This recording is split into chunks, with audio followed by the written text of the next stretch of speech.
नमस्कार, मी प्राची घाणेकर. महाराष्ट्र एक पाऊल पुढे या कार्यक्रमामध्ये आपल्या सगळ्यांचं स्वागत. आखाती देशांमधील युद्धजन्य परिस्थितीमुळे भारतामध्ये लॉकडाऊन लागणार असल्याची अफवा पसरलेली होती. मात्र लॉकडाऊन लागणार नाही हे केंद्र सरकारनं जाहीर केलेलं आहे, असं महाराष्ट्राचे मुख्यमंत्री देवेंद्र फडणवीस यांनी स्पष्ट केलंय. तसंच याबाबत अफवा पसरवणाऱ्यांवर फौजदारी कारवाई केली जाईल असंही मुख्यमंत्र्यांनी सांगितलंय. याबद्दलची खोटी माहिती कुठल्याही सोशल मीडिया प्लॅटफॉर्मवर टाकणं किंवा पुढे पाठवणं हा सुद्धा गुन्हा ठरेल आणि अशा गुन्ह्यातल्या प्रत्येकावर फौजदारी कारवाई होऊ शकते. त्यामुळे खोट्या अफवा पसरवू नका, नाहीतर फौजदारी कारवाई असं आवाहन मुख्यमंत्र्यांकडून करण्यात आलंय. लॉकडाऊन लागणार नाही हे केंद्र सरकारने जाहीर केलेलं आहे.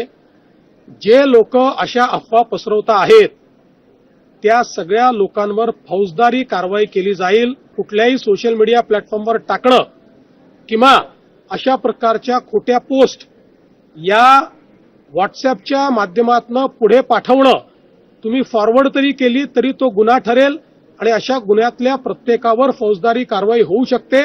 त्यामुळे मी सर्वांना या ठिकाणी स्पष्टपणे सांगतोय की खोट्या अफवा पसरवू नका, नाहीतर फौजदारी कारवाईला सामोरं जावं लागेल. माओवादाविरोधातील लढ्यामध्ये महाराष्ट्र पोलिसांनी निर्णायक यश मिळवले. आता माओवादाची चळवळ राज्यामध्ये नगण्य पातळीवर आली आहे, अशी महत्वपूर्ण माहिती मुख्यमंत्री देवेंद्र फडणवीस यांनी दिली आहे. तसंच किमान 3 वर्ष C60 मध्ये सेवा बजावणाऱ्या जवानांना राज्य शासनामार्फत 60 पदक देण्याची घोषणाही मुख्यमंत्र्यांकडून करण्यात आली आहे. मुख्यमंत्री देवेंद्र फडणवीस यांच्या उपस्थितीमध्ये पोलीस महासंचालक कार्यालयामध्ये वरिष्ठ पोलीस अधिकाऱ्यांची अर्धवार्षिक परिषद पार पडली. गडचिरोलीसारख्या भागात आता विकासाचं नवं चित्र उभं राहतंय. तसंच लोकशाहीची मुळं बळकट होत असल्याचं सांगत माओवादाची चळवळ राज्यामध्ये नगण्य पातळीवर आली असून आता तिच्या पुनरुज्जीवनाला आळा घालणं हे पुढील आव्हान आहे, असं मुख्यमंत्री देवेंद्र फडणवीस म्हणाले. पोलीस विभागाने सातत्याने प्रयत्न करून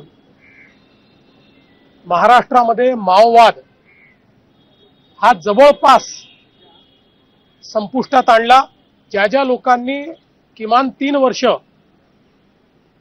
C60 हा जो आपला फोर्स आहे माओवादाच्या विरुद्ध लढणारा त्यामध्ये काम केलेलं आहे त्या सगळ्यांना C60 मेडल हे देण्याचा निर्णय आज या ठिकाणी मी घोषित केला आहे.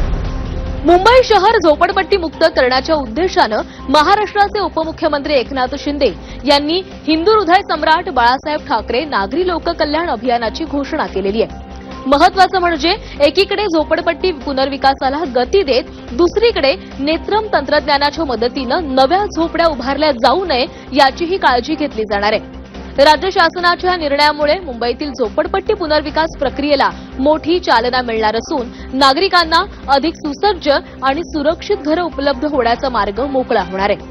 उपमुख्यमंत्री एकनाथ शिंदे यांनी या अभियानाच्या माध्यमातून बाळासाहेब ठाकरे यांच्या स्वप्नातील झोपडपट्टी मुक्त मुंबई साकार करण्याचा निर्धार व्यक्त केला आहे. महिला सक्षमीकरणाच्या दिशेनं एक ऐतिहासिक पाऊल टाकत महाराष्ट्र सरकारनं महिला सरकारी कर्मचाऱ्यांसाठी प्रसूती रजा कालावधी वाढवण्याचा महत्वपूर्ण निर्णय घेतला आहे. आता केंद्र सरकारच्या धर्तीवर राज्यातील शासकीय महिला कर्मचाऱ्यांना 180 दिवसांची प्रसूती रजा मिळणार असून आवश्यकता असल्यास ही रजा कमाल 1 वर्षांपर्यंत वैद्यकीय प्रमाणपत्राशिवाय वाढवून घेता येणार आहे. उपमुख्यमंत्री सुनेत्रा पवार यांनी घोषणा केली आहे. 180 दिवसांची अनिवार्य रजा आणि 1 वर्षांपर्यंतची अर्ध पगारी अतिरिक्त रजा यामुळे मातेचं आरोग्य आणि बालसंगोपन दोन्ही सुधारेल.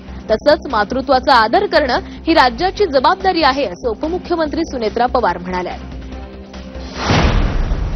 राज्यातील कुपोषणावर प्रभावी नियंत्रण मिळवून महिला आणि बालकांच्या आरोग्य आणि पोषणामध्ये लक्षणीय सुधारणा घडवून आणण्याच्या दिशेनं महाराष्ट्रानं महत्वपूर्ण पाऊल टाकलंय. महिला व बालविकास विभाग आणि चिल्ड्रन्स इन्व्हेस्टमेंट फंड फाउंडेशन यांच्यामध्ये 5 वर्षांचा सामंजस्य करार करण्यात आला. या भागीदारीमुळे मातृ व बालपोषण निर्देशांकामध्ये मोठी उंची गाठली जाईल, असा विश्वास मुख्यमंत्री देवेंद्र फडणवीस यांनी व्यक्त केलाय. महिला व बालविकास डॉक्टर अनूप कुमार यादव यांच्या उपस्थितीमध्ये हा करार झालाय. आणि या सगळ्या बातम्यांसह महाराष्ट्र एक पाऊल पुढे मध्ये वेळ झालेली आहे इथेच थांबण्याची. नमस्कार.